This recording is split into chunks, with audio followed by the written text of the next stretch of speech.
بسم اللہ الرحمن الرحیم۔ السلام علیکم ورحمۃ اللہ۔ مدینہ کے مشہور عالم حضرت قاسم بن احمد رحمۃ اللہ علیہ اکثر سفر میں حضرت عبداللہ رحمۃ اللہ علیہ کے ساتھ رہتے تھے۔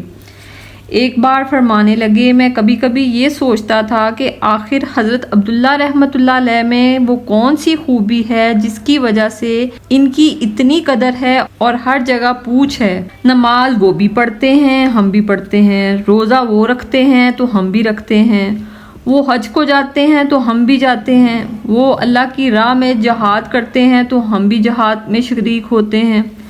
کسی بات میں ہم ان سے پیچھے نہیں ہیں، لیکن پھر بھی جہاں دیکھیے لوگوں کی زبان پر انہی کا نام ہے اور انہی کی قدر ہے۔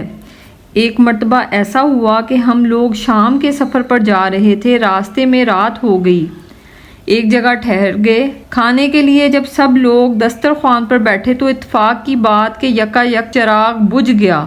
خیر ایک آدمی اٹھا اور اس نے چراغ جلایا۔ جب چراغ کی روشنی ہوئی تو کیا دیکھتا ہوں کہ حضرت عبداللہ رحمۃ اللہ علیہ کی داڑھی آنسوؤں سے تر ہے۔ چراغ بجھنے سے گھبرائے تو ہم سب ہی تھے، لیکن حضرت عبداللہ رحمۃ اللہ علیہ تو کسی اور ہی دنیا میں پہنچ گئے۔ انہیں قبر کی اندھیریاں یاد آ گئیں اور ان کا دل بھر آیا۔ مجھے یقین ہو گیا یہ اللہ کا خوف ہے، اس کے سامنے حاضری کا ڈر ہے جس نے حضرت کو اس اونچے مقام پر پہنچا دیا، اور یہ حقیقت ہے، اس بات میں ہم ان سے پیچھے ہیں۔ حضرت امام احمد بن حنبل رحمۃ اللہ علیہ فرمایا کرتے تھے، حضرت عبداللہ رحمۃ اللہ علیہ کو یہ اونچا مرتبہ اسی لیے ملا کہ وہ اللہ سے بہت زیادہ ڈرتے تھے۔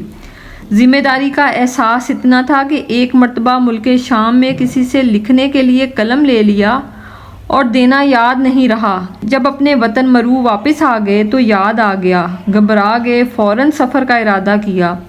شام مرو سے سینکڑوں میل دور ہے۔ سفر کی تکلیفیں اٹھاتے ہوئے شام پہنچے اور جب اس شخص کو قلم دیا تو اطمینان کا سانس لیا۔ فرمایا کرتے تھے، اگر شبہ میں تمہارے پاس کسی کا ایک درہم رہ جائے تو اس کا واپس کرنا لاکھ روپے صدقہ کرنے سے زیادہ اچھا ہے۔ انہی کا ایک شعر ہے، من راقب اللہ رجاء عن سوء ما کان منع۔ اس کا ترجمہ ہے، جو اللہ سے ڈرتا ہے وہ کسی برائی کے قریب نہیں پھٹکتا۔ دنیا سے بے رغبتی اور زہد پر آپ نے ایک کتاب بھی لکھی ہے جس کا نام کتاب الزہد ہے۔ جب شاگرد کو یہ کتاب پڑھاتے تو ان کا دل بھر آتا، آنکھوں میں آنسو آ جاتے اور آواز گھٹنے لگتی۔ اللہ کریم ہمیں اپنا خوف اور اپنی محبت صحیح معنوں میں عطا فرمائے، آمین۔ جزاک اللہ الخیر۔